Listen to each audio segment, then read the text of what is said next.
வாழ்க்கையில் அடுத்த நிலைக்கு நாங்கள் போகணும், நான் உயரணும், நான் மேலே போகணும், என்னுடைய வாழ்க்கையில் ஒரு பெருக்கம் வரணும் அப்படின்னா கட்டப்பட்டிருக்கிற லாசரு பாருங்க, லாசருவே வெளியே வான்னு சொன்ன உடனே லாசரு வெளியே வந்துட்டார். ஆனால் வசனம் சொல்லுது இன்னும் அவன் கட்டுக்கள் அவிழல. அப்படிதான் நான் நிறைய பேரோட லைஃப்ல பார்க்குறேன்.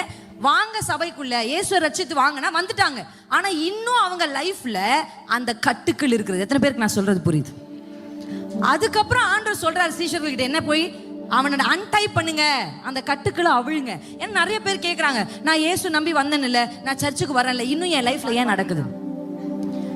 நீங்க பிசாசனுடைய வழிகளை விட்டு தேவ சித்தமில்லாத வழிகளை விட்டு வரும்போது பிசாசு கை கட்டி ஓகே ஓகே போயிட்டு வாங்க, பாய் பாய், பரலோகத்துக்கு போங்க, பாய் பாய்லாம் கை காமிக்க மாட்டான்.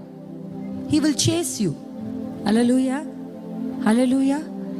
எகிப்தியன் போன்னு சொல்லிட்டான் பார்வோன், ஆனா அவனுக்கு மனசு என்ன பண்ணல, கேட்கல. பாருங்க பிசாசு, ஆண்டவர் சொல்றாரு ஒரு பிசாசை டெலிவரன்ஸ் பண்ணி அந்த வீட்டை சுத்தம் பண்ணி ஜோடிச்சு வச்ச உடனே அந்த பிசாசு என்ன பண்ணுன்னா திருப்பி சுத்தி சுத்தி வருது, அந்த வீட்டை சுத்தி சுத்தி வருது.